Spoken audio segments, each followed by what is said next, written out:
Olá pessoal, pela filosofia nossa de cada dia em mais um momento de reflexão, e como eu venho sempre insistindo, não só nos vídeos que eu faço para vocês, com vocês, mas também no trabalho cotidiano de sala de aula, de produção acadêmica inclusive, a questão da reflexão em torno às instituições e relativamente ao campo sociopolítico é sempre fundamental para que a democracia consiga se reflexivizar ao longo do tempo, porque de fato uma das características centrais da democracia é essa perspectiva de autorreflexivização, autocontrole e autocorreção ao longo do tempo, tanto no caso das instituições internamente e entre si e frente inclusive à sociedade civil, quanto no caso dos próprios indivíduos e sujeitos sociais uns frente aos outros e também, mais uma vez, relativamente às instituições. A democracia é uma sociedade que consegue se corrigir politicamente, juridicamente, culturalmente, educacionalmente, isso também é muito importante. A democracia é um regime político capaz efetivamente de, desde as suas instituições, maturar os seus processos intersubjetivos, os seus processos coletivos de reconhecimento, integração, participação e inclusão. E isso é muito importante. Não se pode democraticamente fugir dessas responsabilidades, no caso de justiça, de integração, e principalmente a fuga a omissão de responsabilidade em relação a esses desafios, em primeiro lugar por parte das instituições, e em segundo lugar por parte dos sujeitos e grupos sociais. Essa omissão tem, no médio e no longo prazo, graves consequências para a estruturação e para a estabilidade da nossa sociedade. Por isso que, inclusive, nós vemos tendências regressivas muito fortes, perspectivas sistêmicas em grande medida consolidadas em termos de uma tentativa de derrubada das instituições, do Estado democrático de direito e de confronto aberto com diferenças político-culturais. O tema que eu quero conversar com vocês hoje, que é, aliás, consentâneo a essa observação que eu acabei de fazer para vocês, diz respeito à seguinte pergunta, que eu, aliás, vejo aqui no contexto de Porto Velho em várias placas, em vários outdoors disponibilizados ao longo da sociedade. Estes outdoors, estas placas, elas partem da seguinte afirmação: Supremo é o povo. E aí eu faço exatamente essa pergunta para vocês, e vou buscar respondê-la à luz da teoria política democrática. Supremo, de fato, é o povo numa democracia? Então, para começo de conversa, vamos entender o que é uma democracia. A democracia contemporânea, no caso, ela é uma perspectiva, em primeiro lugar, pós-tradicional, okay? Não é uma perspectiva tradicional. O que é uma perspectiva pós-tradicional? É uma perspectiva, é uma condição social demarcada pelos valores da desnaturalização, historicização e politização da sociedade, da cultura, da consciência. Ou seja, numa democracia pós-tradicional, você não pode mais recorrer a fundamentos pré-políticos, a fundamentos pré-jurídicos para justificar a normatividade. Por outras palavras, biologia e religião não justificam normatividade democrática. Biologia, o que nós poderíamos entender aqui por biologia? A perspectiva racial, a perspectiva de um etnocentrismo forte, a correlação de corpo biológico e gênero, por exemplo, são ideias caudatárias dessa justificação biológica da cultura própria a perspectivas que nesse momento vamos entender aqui por tradicionais, ou conservadoras, ou então, como consequência da radicalização dessa condição tradicional ou conservadora, fascistas. Okay?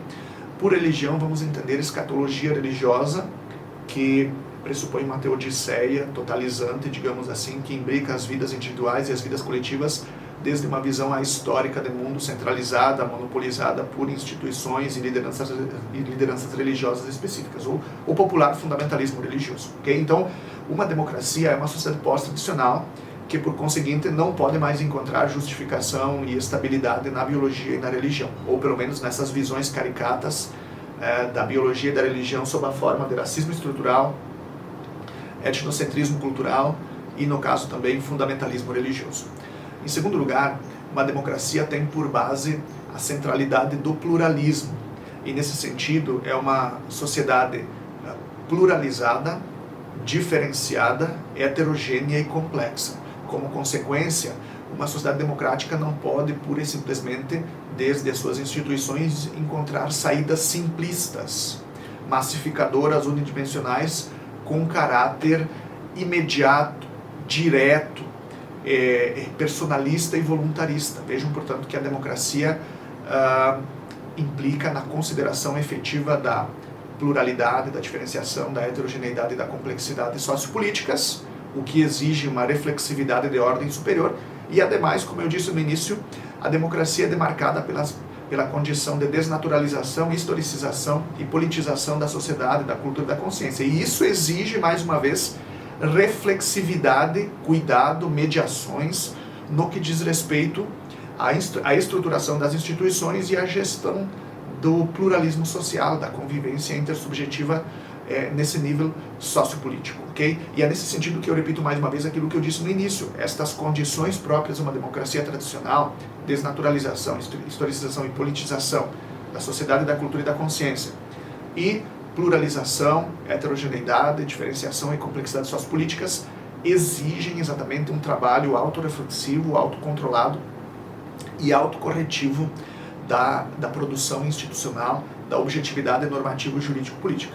Então, em terceiro lugar, uma outra característica fundamental de quando nós falamos em democracia diz respeito aos seus três princípios estruturantes. Quais são esses princípios estruturantes?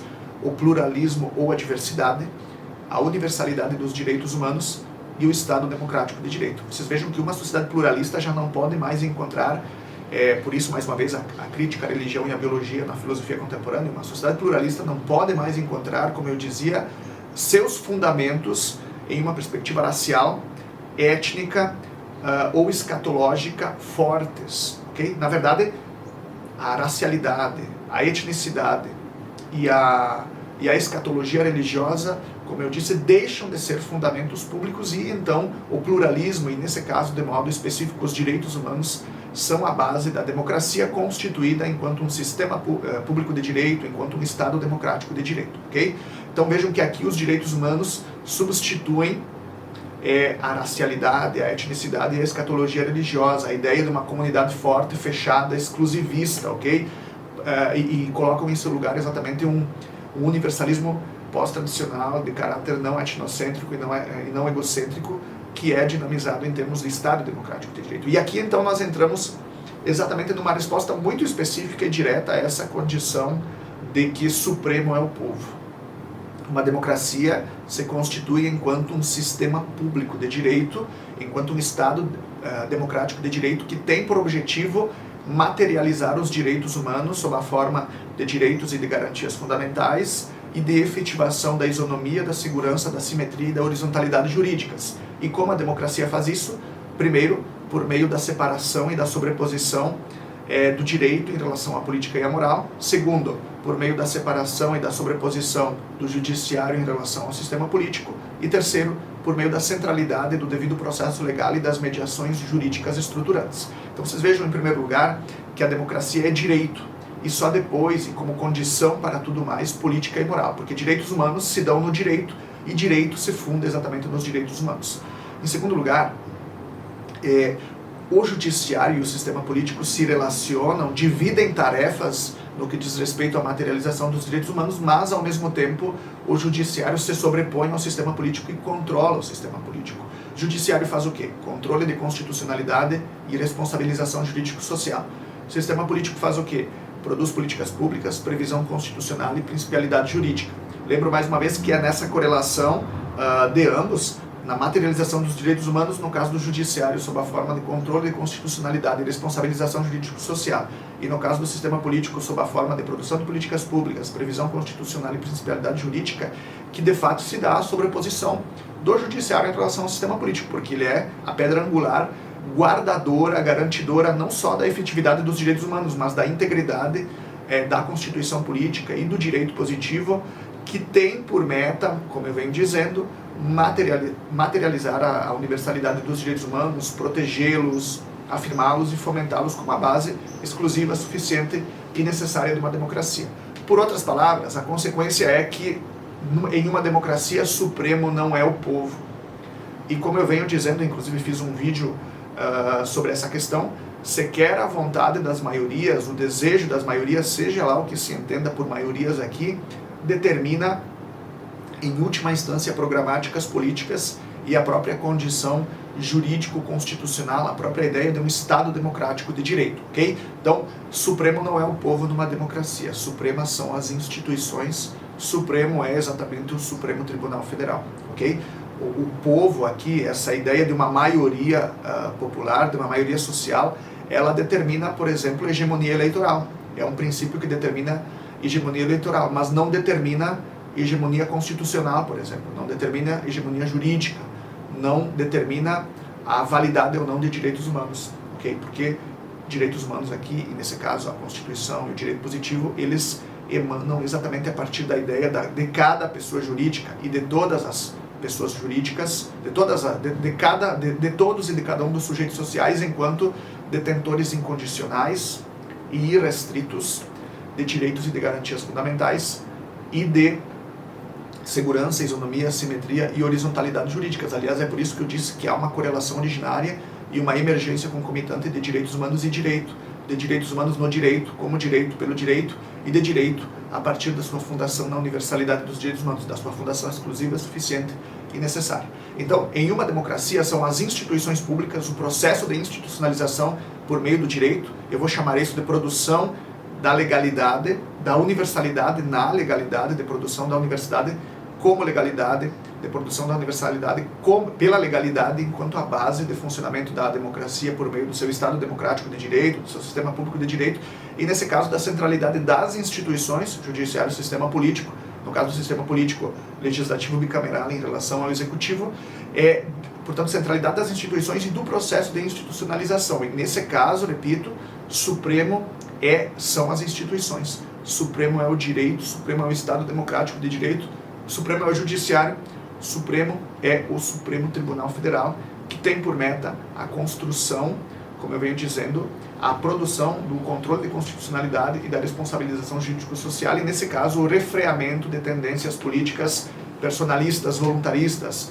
antissistêmicas, com caráter racista, com caráter fundamentalista, com caráter fascista, ok? Então, tudo depende do judiciário de uma democracia e, de modo mais geral, tudo depende da institucionalização dos sujeitos, dos procedimentos, das práticas, dos símbolos, dos valores direcionados à produção da objetividade normativa, jurídico, política, intersubjetivamente vinculante. Então, quem falar para vocês que Supremo é o povo, sempre lembrem, o povo decide em termos majoritários, ok?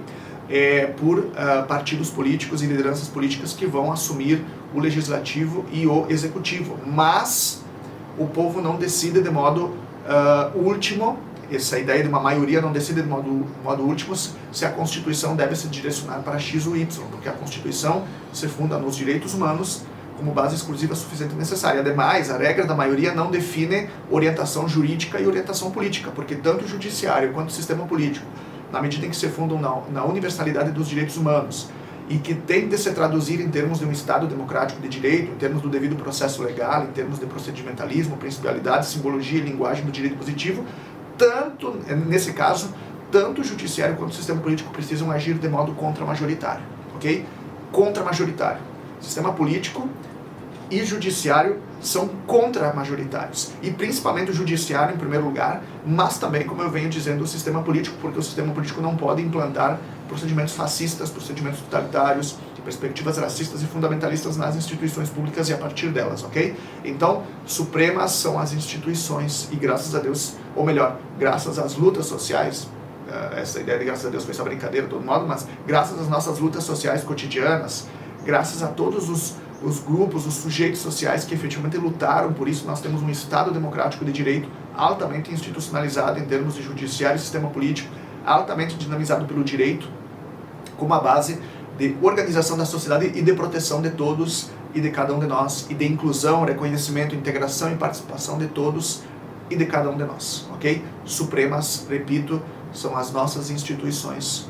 Supremo é o nosso judiciário, Supremo é o nosso Supremo Tribunal Federal, e nesse caso trata-se da centralidade do direito, da correlação entre direitos humanos e do direito, da correlação de direitos humanos e de direito, e no caso da subsidiariedade da política e das morais ao direito, ok? E aos direitos humanos, obviamente. Um grande abraço.